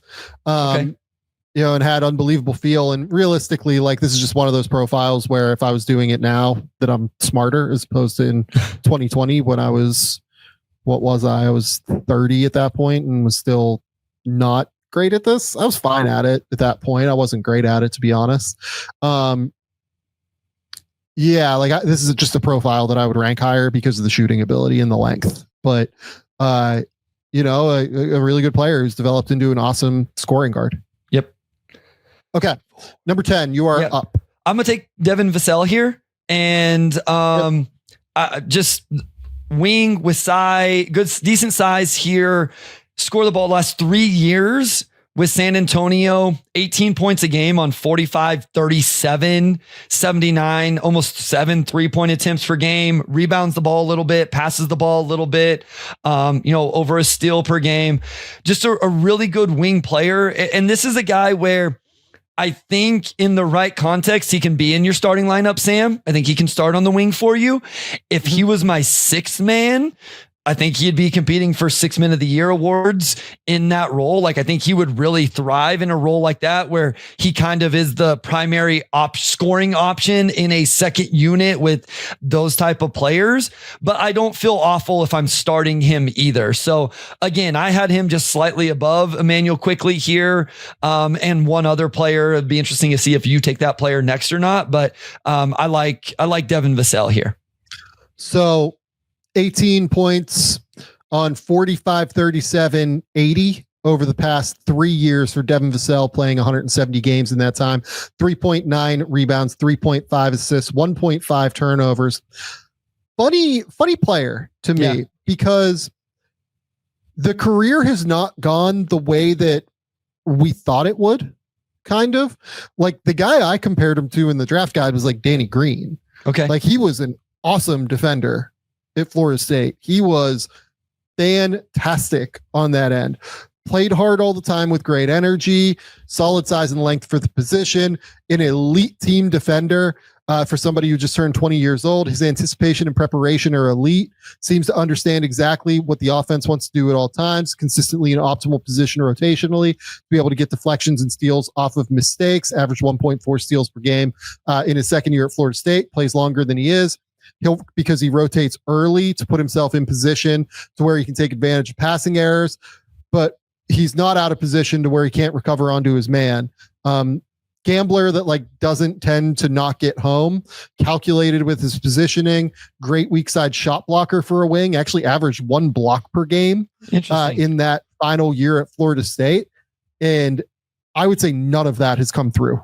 I don't really like him on defense for San Antonio. Like, I think that he has not been particularly great. on that end. And I think a lot of it had to do, honestly, with just like more of an increased focus on him being an offensive player. Yeah. That's not to say he can't get back. Like it, I don't think you lose the like feel and anticipation that he had when he was younger, just, by not focusing on it. But, like him and Keldon Johnson, like Keldon was never an elite defender, but like played really hard all the time on defense. And that's basically true to what he is. Like he's a pretty bad defender because he doesn't have the foot speed, but he does play hard. Like you don't have to worry about Keldon, like, being out of position or whatever. I mean, you do, but it's more that like he's always going to give effort at least. Devin, I felt like the intensity just isn't always at the level that I want it to be. So that's complicated. It's funny. I was looking through my notes and it's all offensive stuff. Like, man, I like the mid-range pull up. And I think at one point in the season, I pulled up the stationary versus movement shooting numbers because he strikes me as a player who, likes the rhythm of movement into his shot. He likes the dribble into his mid range. He almost likes the movement catch and shoot over the stationary catch and shoot. There was almost no defensive notes. And sometimes that's an okay thing, but sometimes it's like, and then the one note I found was the defense was very borderline. It was meh. And, almost not even neutral. And so that would be the aspect of his game that if it really came around could really catapult him into a different tier, because I do really like the offense. And, there is some passing chops there, especially for the role, not like as a primary guy, but especially like, if you're in the second unit attacking a closeout, draw the help and then kick, there's a little bit of passing there that goes along with the scoring. So I found myself, him and Keldon were tough evaluations for me when I first got into this with you, 24 months ago. I've really come around on Vassell, especially offensively, really like him. And I think that's why maybe I'm pigeonholing into wanting him to come off the bench. I like him as part of this Spurs team moving forward.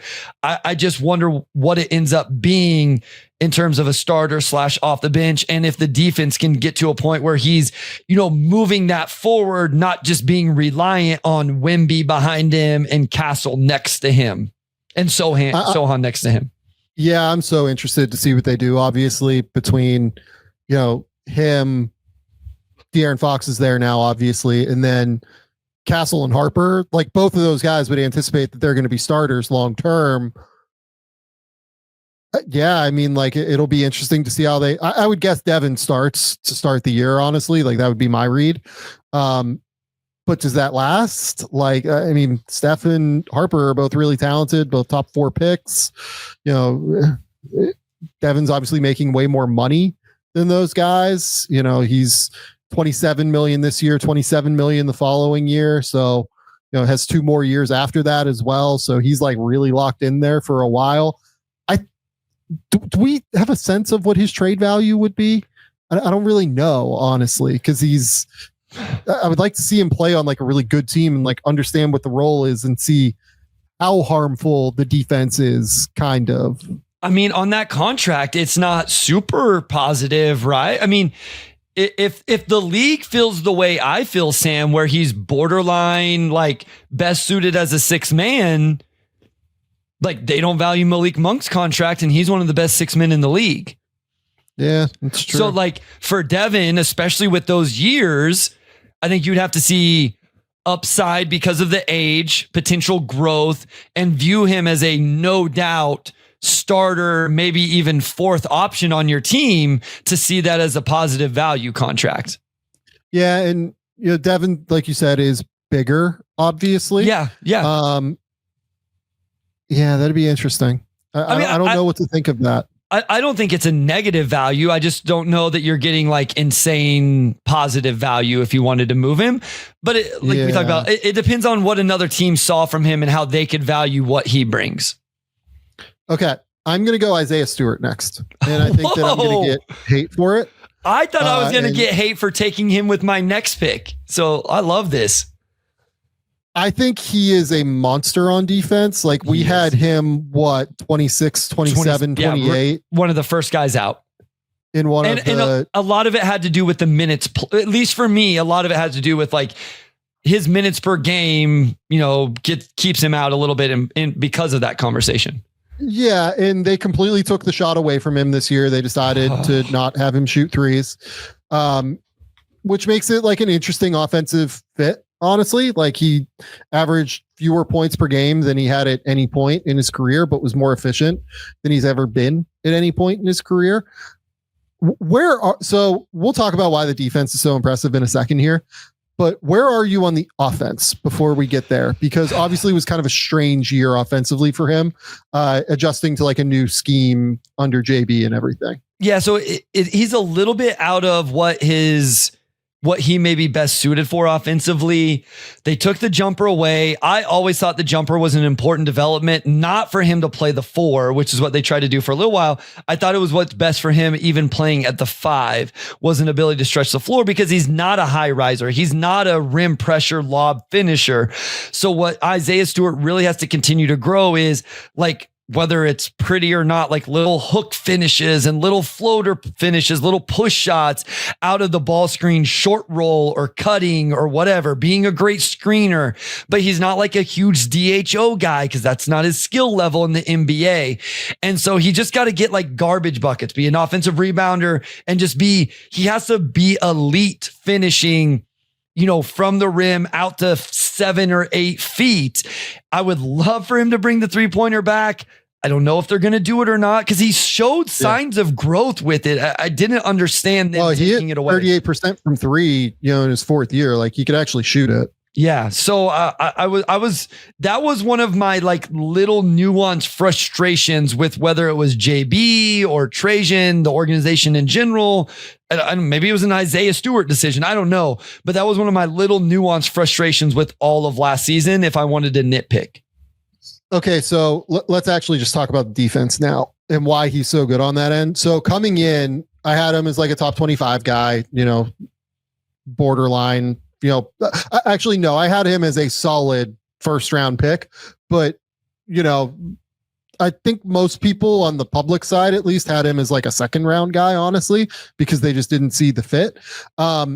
He played in that zone at Washington under Mike Hopkins at that point where he was just kind of stuck in the middle and like didn't get a chance to do anything. But like I interviewed him on this show and he was like pretty adamant that no, like I've played pick and roll, like man-to-man defense all my life. Like I'm fine. Like I can guard out there. And he's absolutely proven that. Yep. Like he is a versatile, like scheme agnostic big in terms of the way that he can guard. Like he is able to play in a catch drop. You can switch him onto guards, like not at an elite level, but if he gets caught on a guard on an island, like he's pretty okay at dealing with those guys because he's quick enough to do so and long enough to be able to play in recovery.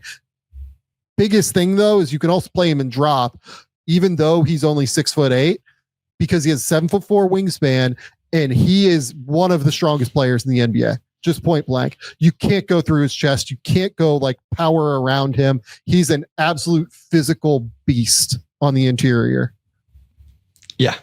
It's Sam. We talked like you can't get through his chest. It's unbelievable. And yes. I'm glad you mentioned like the ability on the perimeter, because I think that's one of the, I think most people probably have the perception of Stewart of just this big, like, wants to fight and enforcer and, whatever. Oh, he's that too. Like he is that. No, like, he is that. He relishes that role. And to me, that is important. And no, it truly is. But like, there is more nuance to his defensive game. Like there's real stuff on the defensive end that goes beyond just being big and physical. Like he is able to move his feet for somebody, his size. And then the ability to protect the rim, like you threw out the crazy Chet stat in the defensive, when we talked about him, he was only better than Isaiah Stewart. Like that was the only player, that he was better than protecting the rim. And I think like Isaiah Stewart did not allow opponents to shoot 50% correct in the shots that he contested at the rim this year. It was like 48% or something. 48%. It was a bonkers number. Yeah. And I think if you like it's been consistent, and that's the thing is he's not going to wow you with stock numbers, but guys just don't make shots because he plays with verticality. He makes you feel him, he puts his chest on you, and then it's hard to score. So it's funny, Sam, because what you just took him 2, 4, 8, 11th, that's higher than what he got selected, which is crazy. Yeah. And I think if you just blanket ask people about this draft from Troy Weaver, you would think it was like just an utter failure. And it was because of who we took at 7.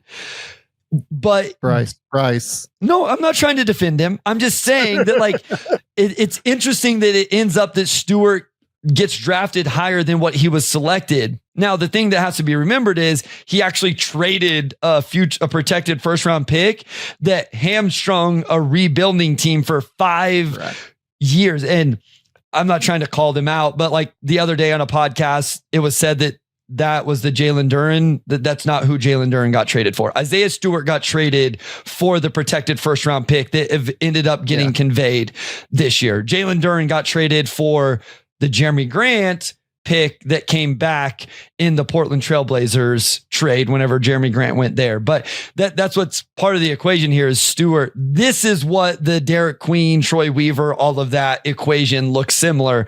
It was actually this draft with Killian Hayes and then trading up for Isaiah Stewart. At least in the Isaiah Stewart trade, it was a protected first round pick that they ended up not conveying till this season that I think became Jan Baron J. Yeah.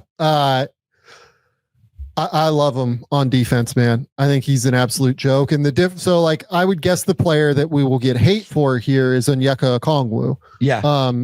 And the difference between Isaiah and Onyeka to me is that Onyeka played 28 minutes a game this year and contested under 5 shots at the rim per game and allowed those shots to go in at a 60% clip. Like Isaiah Stewart, on the other hand, played 19 minutes a game this season.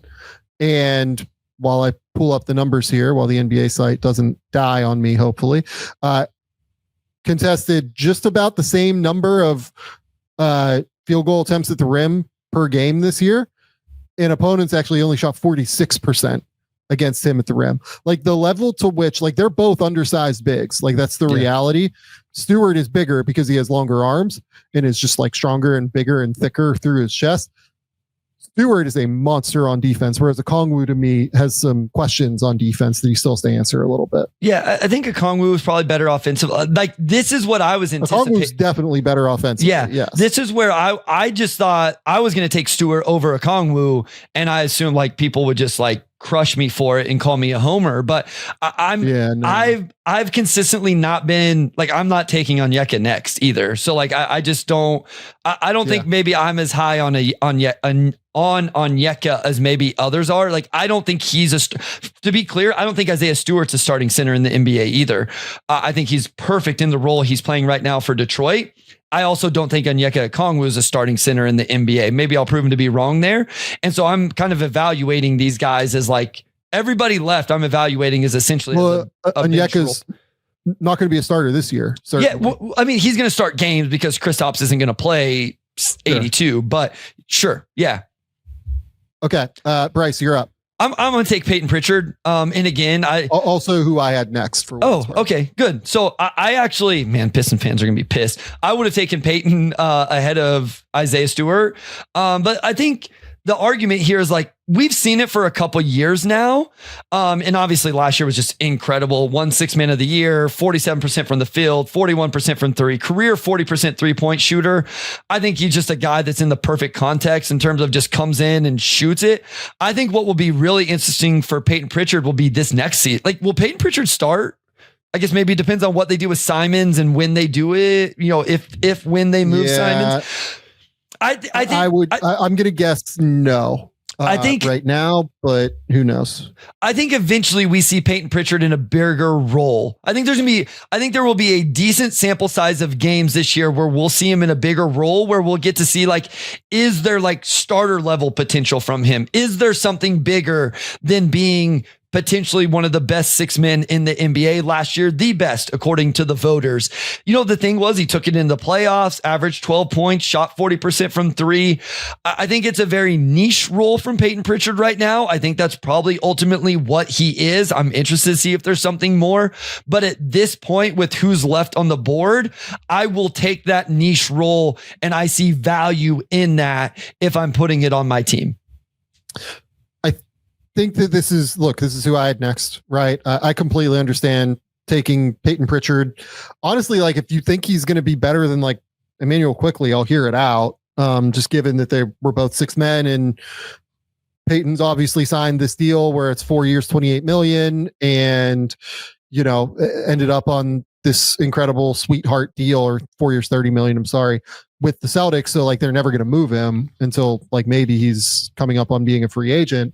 So he just hasn't gotten a chance to start. But it's just hard to find guys who can score like this.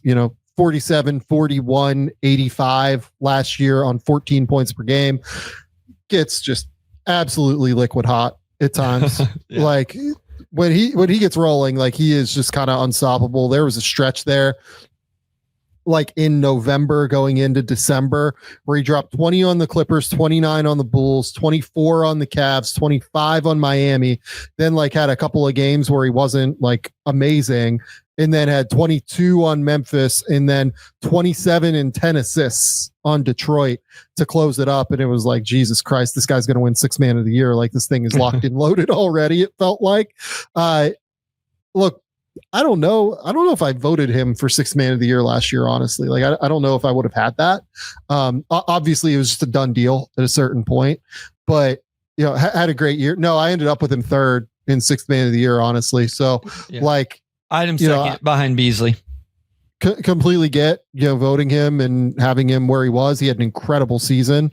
Certainly, had him in the top 3, but defensively, like, okay. Yeah. I wouldn't argue, terrible on that end. He at least is feisty and competitive. Yes. He's just not, he's small is the issue. And, probably does end up giving back more than he gives you, but, a good player, and a player that, is worthy of being taken here. Yep. No, I agree. And I agree with that defensively. Like you said, feisty, gets after it, may cause some disruption, but is going to give some stuff up.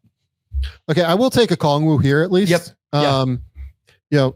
Last year going into the starting lineup really for the first time, not even on a full-time basis, frankly, because they started Capella for a decent number of those games, and it kind of is what it is, right? But if you look at, the moment where he entered the starting lineup, basically, from January 14th onward, he was exceptionally productive. He averaged 15 and 10 and a half, shooting 58% from the field, and actually drilled 38% from 3 on 2 attempts per game too. I think that's like a part of his game that has gone a little bit kind of under the radar. In terms of his development, is like he might occasionally step out and knock down a 3, right? Like he made one of those per game over that 43 game stretch that we're talking about here. 2.7 assists. He's really good at playing in like dribble handoff situations, can do some keeper stuff, like can get into like a little mini like push shot and things like that. A very versatile offensive player and rebounder for being a big, and a really good fit with Trae Young. And I actually think like a really good compliment off the bench to Kristaps Porzingis that might even be able to play with Kristaps at times this coming season, given his ability to play in switch situations. It's just really that he's not my kind of big defensively in terms of the rim protection. He's just never been a good rim protector. And I really worry about the limitations that puts on your defense. I thought that he was going to be an awesome rim protector coming in. And like, I thought that even though he was smaller and didn't have long arms, his sense of timing was awesome. His ability to like really figure out when to go up and like swat a shot was incredible. I thought he set a tone on defense. Like, they played a ton of different coverages at USC. Like they would play zone, they'd play him at the level, they'd hard hedge, they'd play him in drop. Was really good at getting low in his stance and sliding, I thought. Often got like those Bam Adebayo comparisons coming in. He just wasn't nearly as quick twitch is what Bam was, but I thought he'd be pretty versatile at the 5. Uses his size and length and strength to hold his ground, and is really good at staying vertical in order to avoid foul calls, rotates on time and has a great sense of timing. of when to leap and contest. The issue for me is that this is just one where physical tools matter. Yeah. And being an NBA center, you have to be kind of enormous, or you have to be one of the strongest guys in the league in order to like have guys use, not be able to go through your chest. And Onyeka is neither of those things. And I think that makes it a little bit harder on defense. Like you have to run like very specific coverages. And I worry about what that will look like moving forward.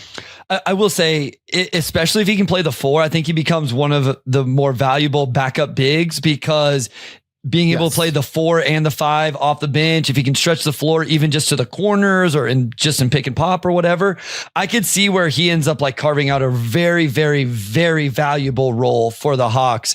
And I have found myself liking him more the more I watch him and have more of an appreciation for his game. Yeah. No, like a really valuable player. Like, don't get me wrong. Like he might be, again, like one of the best third bigs in the league, I think. Yes. But I think that's probably where it's going to settle. Like I have him and Stewart, like, in the same tier. And like, if you want to take him over Stewart, I completely get it. I think it just depends on how you want to build your team at the end of the day. Yeah, for sure. Okay, you're up at number 14. This is, I wonder if this is just recency bias again. I'm gonna go with another Indiana Pacer here. I'm gonna go with Obi Toppin, and so not next on my board, but the following guy after that. So completely reasonable. Yeah, I had a guy I wanted to go with. I'm interested to see if that's who was next on yours. Obi, again, maybe this is just like the Indiana context as well. And I think that's probably true with a lot of people, but he gets there. The last 2 years, he's played 82 and 79 games in the regular season, averaged 10 points on 55, 38, 4 rebounds. Obviously, a lot of those games off the bench. But then, in their playoff run, he's also played 40 games, averaged 10 points on 51, 34, averaged 4 rebounds. Obviously fits the style in terms of getting out and running. I think he's really good. Like, I think he's one of the better, for a role player off the bench, I think he's really good playing on the baseline, in the corner, catch and shoot threes, cut the baseline, offensive rebound. I just think he kind of has embraced his role. Yeah. So Sam, last year he shot 44% from the corner. The year before that, 40%. So I think he is a good corner, and you can play him small ball 5 at times, like very small ball 5 in second units. I just think that he's kind of found his role there. It fits really well. Maybe it is all context, but he's taken advantage of it and been a very productive player. Was always going to be like a pretty scheme dependent player, because like kind of was in college. Like Dayton played this very up tempo scheme where he would, be asked to like run the court and get up and down in transition, and was super athletic and aggressive and, really knock down shots from the perimeter, right? Like you had to be able to run and be willing to run a ton of pick and roll, ton of pick and pop, where I think he's really developed since he, got traded from the Knicks to Indiana, is he's become a guy that can consistently play the 4 because he's an aggressive back cutter. Yeah. And has gotten a little bit better defensively as well, where he's like no longer the sieve that he was in New York. Good player though, like a guy that is definitely a third big in the NBA and a really valuable player, as we saw in the finals, but it's a scheme dependent situation for him. Like, because Tom Thibodeau is like more inflexible as a coach. Yeah. It was always hard to make Toppin fit there, but in this crazy up tempo, pick and roll based scheme, you get to see how perfect it is in Indiana. And I think it's a great fit for him to continue to like thrive into his role. The reason I had him a little bit lower though, honestly, is that it's obviously getting expensive in Indiana. And I do worry about him being one of the casualties there in terms of just price tag. And I wonder about how it looks in a bit of a different situation if he has to move on elsewhere and go somewhere else. It's fair. Okay. You're going to take who I was going to take. I almost took him. I'm taking Sam Merrill here. 100%. Yeah. Sam Merrill is like a borderline starter in the NBA right now. Started games for a 65-win team in Cleveland this year and started 3 playoff games this year and is one of the best shooters in the league, just point blank. Yep. Over the last 2 years in Cleveland has averaged 8 points a game, shooting 40% or 39% from 3 on like crazy attempts that have the most fucking bonkers difficulty you will find in the league, consistently above average in terms of true shooting percentage. But the reason I like him is because of the defense. He is a way underrated defender. Like, yep. I'm not sitting here saying he's like a stopper by any stretch. He was nowhere near making like our top 25 defenders in the NBA. Like, probably wouldn't even be near making the top 50 defenders in the NBA, but he's pretty good on the ball. Like, he can deal with matchups that he has to play on that end of the court. And he is physical. Like, he is strong. He deals with dudes at the point of attack. Again, like, not like a difference maker on that end, but a guy that I think is quite good. Yeah, no, I agree. I almost took him there. I think the defense is underrated. The shooting is obviously very valuable. And I think people have started to get familiar with his game already. I think this next year in Cleveland, he's going to have a big role and they'll see it even more.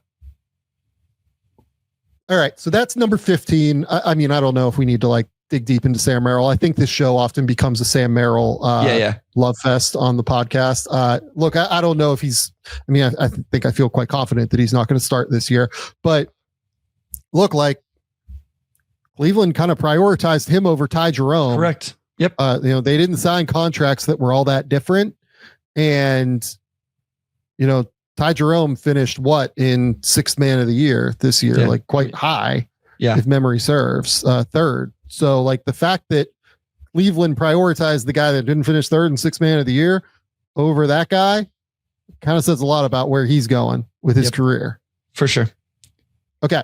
You're up at number 16. I'm going to take a guy. I'll be interested to see if this is higher than you. Just a guy I really love is Najee Marshall. And this will be, I think, exactly who I have next. Yeah. Like I think the only undrafted guy that we're probably going to at least draft was not a great undrafted crop of players this year, unfortunately, in 2020. Yeah, I missed that one on 2015, and that really screwed me up. So I made sure that I caught it for 2015. So I mate sure I caught it for 2020. There's like a real case to me that the second best undrafted player is Pat Spencer.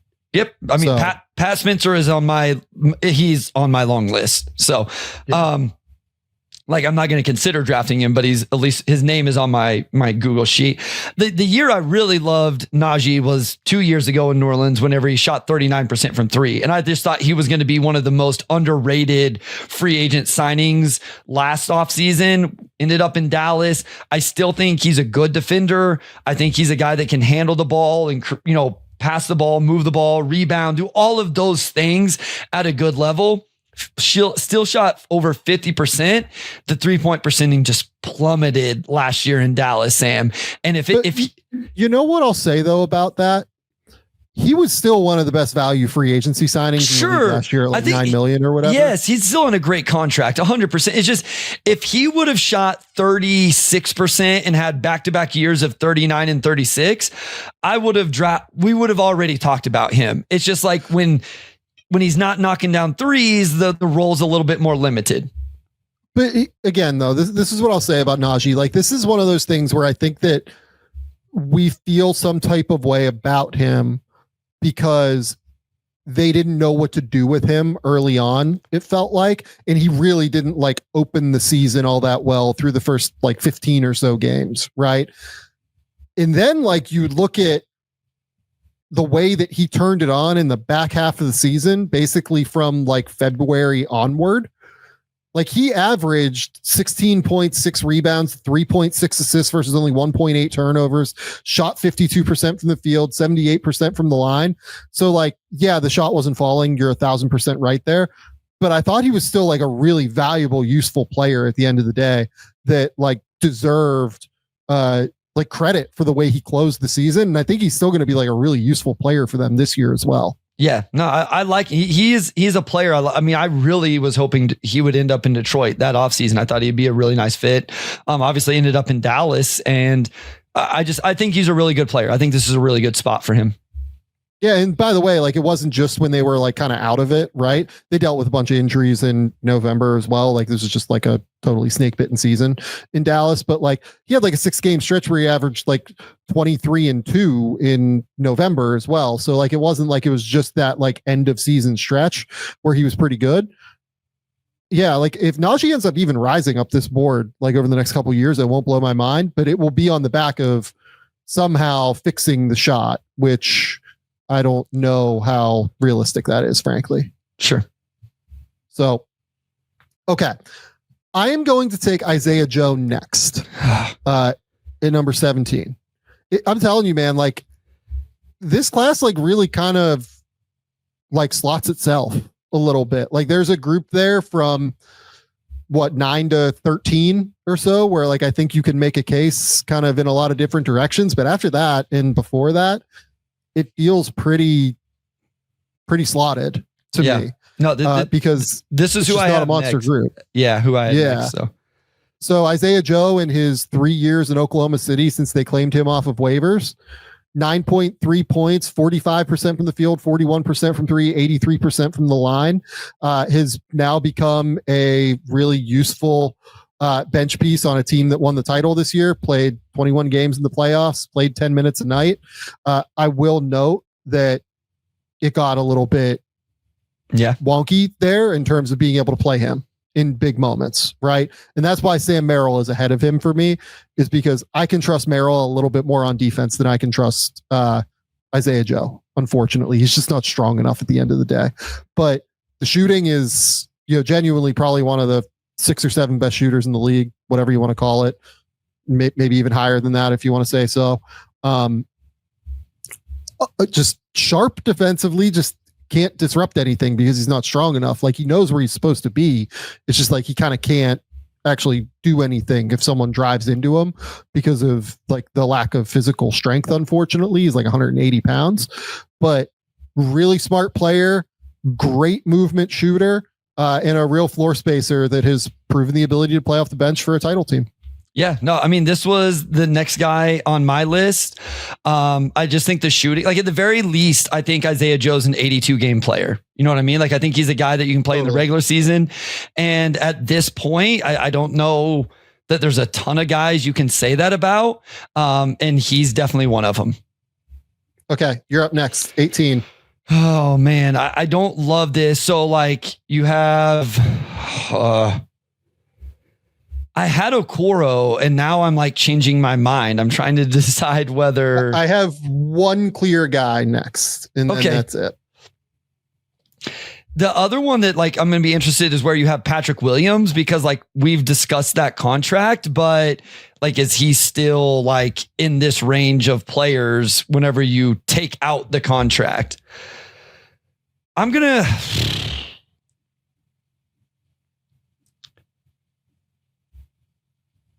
to go Okoro here. Okay. I don't love it. The other guy I was thinking was Josh Green. I love Josh Green. But Okoro has played the 6th most minutes of anybody in this class. I realize like the offense and all of that, his most he's ever averaged in a season was actually his rookie year, but he has played minutes. He defends. The 3-point percentage has been interesting at times. I don't love it here, but I'm at that point. So I guess I'll take a bet on the defense and maybe he really figures out the 3-point shooting and finds a role for himself.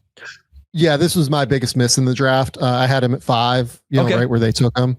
And, just thought that he was a little bit better off the bounce and had like a little bit more bend than what we thought. But obviously, like I wrote at the time, like everything hinges on the shot, right?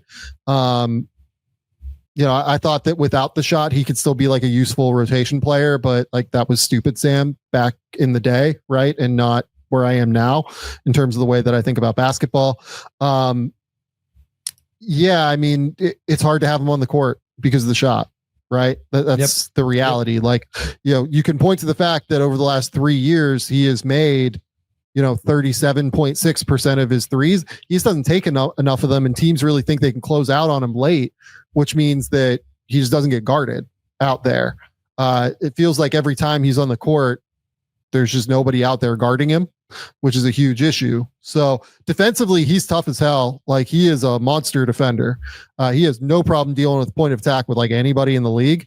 He is just he's a reliability on offense. And I wonder about him getting to a different spot, and maybe it just works. And like playing with Josh Giddey, like feeding him threes and, being able to take tough defensive assignments at the point of attack. Like, it might look better in Chicago than it did in Cleveland, where, it just kind of had run its course. Yep.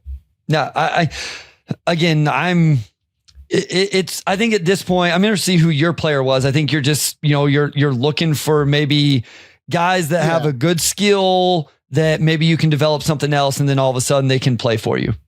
Yeah. Honestly, I'm not even that. Like, mine's Trey Jones. Like, Trey Jones is definitely a good backup point guard in the NBA. Yeah. It's kind of the reality. Fair. Yep. Over the last 3 years, Trey Jones has averaged 10 points, 5.9 assists versus only 1.4 turnovers. Still doesn't really shoot it well from three, but 49% from the field, 85% from the line.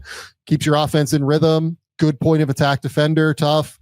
I thought it was actually okay for Chicago after they got him. 11.5 points, 4.9 assists, despite playing minutes with Josh Giddey, right? 57% from the field. Just makes good decisions, doesn't overdo it, doesn't overstay his welcome, understands what he's supposed to do. I thought he was actually, like, especially near the end of that run, up until he started to miss games there. I think he got hurt, if I can remember right, by the end of the season. But in his final 8 games with Chicago, he averaged 16 and 7, with only 16 points and 7 assists per game, with only 1.1 turnovers per game, shooting 58% from the field. He was actually like pretty good in that last little stretch. I think he's a backup point guard. I'm not sitting here going to make a case for Trey Jones as like a starter by any stretch, but I think he can be like a really, really high level backup point guard. Yeah, no, that great call there. And I'll finish it out. There's some interesting names here. Precious Achua, Jalen Smith, Nick Richards. I mentioned Patrick Williams, Cole Anthony. I'm going to take Josh Green because I love Josh Green. I just love the energy he plays with. I will tell you this. I think in all seriousness, I might take a flyer on Saddiq Bey as well, like just coming back from the injury. Saddiq Bey has averaged double figures every year of his NBA career. And played a ton of games, as we mentioned earlier, and minutes whenever he was healthy. The 3-point shooting has been up and down, but he'll rebound a little bit. Like, if you're just talking about like a rotational wing, depending on how the rehab is going and all of that, obviously he tore his ACL. Like, I don't hate that pick as you get into this realm of players. I will take Josh Green, but I wanted to give Bey a shout out because he has been a productive NBA player that I don't think is talked about because of, out of sight, out of mind stuff. Yeah. Look, Josh Green started 67 games this year for Charlotte. Didn't play like crazy minutes or anything. Right. But like, was it 28 minutes a game? Hit 39% of his threes. He's athletic. He defends. He plays really hard. Like you said, I wouldn't sit here and say that like he's a monster on defense, but he plays hard and gives you real energy on that end. Still another guy that like doesn't really get guarded from three, super consistently, despite the fact that he's a 39% 3-point shooter. I did have him over Okoro, actually, for what it's worth. I think I would just rather take the Josh Green flyer than Okoro right now. I think he's just a better bet to shoot at the end of the day. But yeah, like good player, good transition player as well. I actually kind of liked him there in Dallas when he was getting up and down the court. And I wonder if like when LaMelo gets back, he can be like a pretty consistent transition player with LaMelo and, Brandon Miller and Con Knipple there in the backcourt. I'll be interested, like if he starts for them to start the year. Sure. Honestly, like it wouldn't stun me if he ended up kind of still in that starting lineup. And they bring Khan along like a little bit more slowly just to kind of, let him get acclimated to the NBA. Yeah, he's not the realized version of what we talked about all draft cycle of the player that would fit really well between LaMelo and Brandon Miller. Obviously, he's not the idealized version of that, but a guy, like you said, the 3-point percentage, defends, play hard. And like you said, maybe allows Khan to, work himself slowly into it. Going back through the order. Number 1, Anthony Edwards. Number 2, Tyrese Haliburton. Number 3, Tyrese Maxey. Number 4, Desmond Bane. Number 5, LaMelo Ball. Number 6, Denny Avdia. Number 7, Jaden McDaniels. Number 8, Aaron Nesmith. Number 9, Emmanuel Quickley. Number 10, Devin Vassell. Number 11, Isaiah Stewart. Number 12, Peyton Pritchard. Number 13, Onyeka Okongwu. Number 14, Obi Toppin. Number 15, Sam Merrill. Number 16, Najee Marshall. Number 17, Isaiah Joe. Number 18, Isaac Okoro. Number 19, Trey Jones. Number 20, Josh Green. That's a redraft. Like, and honestly, again, like it's pretty much that's what it is. Like if you want to have Jalen Smith there as well, I think Jalen Smith is like turning into like a pretty solid, third to fourth big. I think realistically like a third big, honestly. Like I feel okay when he's on the court now. Has some positional versatility at the 4 and 5, more of a 5, but like could make it work. You mentioned Sadiq Bey. I don't really need to rehash that. Precious is kind of a third big at this point. Like a third center more than like third big. Xavier Tillman's like a depth big that you have there. And like, I could not get him out of my top 25. So like, then you got like Pat Spencer. I mean like KJ Martin, I guess would be somewhere here, right? Like Nick Richards is another name. Like Nick Richards would be, I guess Nick Richards would have to be ahead of Tillman. So like Tillman would be 26, but like Nick Richards 25, I guess. Vit Krejci would have been in my top 30 is where we're at. I think he at least had like a decent close to the year past year. Other names I had down, we mentioned Patrick Williams, Cole Anthony. Jayshawn Tate is a guy that we've really liked, just, hasn't got as many opportunities recently in Houston. So, real quick, I didn't mention this. First team all rookie that year was LaMelo, as you mentioned, won it. Rookie of the year, Edwards, Haliburton, Sadiq Bey, Jayshawn Tate. Second team, Quickley, Bane, Stewart, Okoro, and Patrick Williams. Another. I'm just going to note Jayshawn Tate's 2018 draft. He went over to Belgium and then Sydney for a year. Okay. All right. So B-ball ref.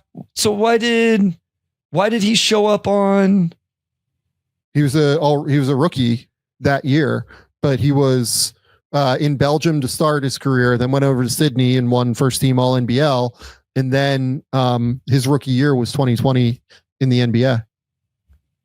I was just trying to think why B-ball, why he showed up. Oh, he must have just showed up on my all rookie. So I just threw him in there. Yeah. No, but good. Yeah, definitely would have been in my top 25 for sure if he was there. But yeah, no, that's a draft. I mean, look, it's not a particularly deep class, I think is the reality. Yeah. I will say I had more fun drafting after like the top 6 in 2015 was I don't know. This one I think like was a little bit better. So I would agree with that. Bryce, tell the people where they can find your work. Tell the people what's going on. Yeah. At Motor City Hoops on Twitter, on Blue Sky, Substack, Pistons Pulse podcast, otherwise Game Theory podcast right here with the Sam Vecenie. This is the last one of our pre-recorded shows while I'm out on vacation. Go to The Athletic, keep me employed over there. We will be back next week with a live show. Like we will actually be live again talking about basketball. So I'm excited to do that. And, that'll be the Sunday show. So until then, we will talk soon. Bye.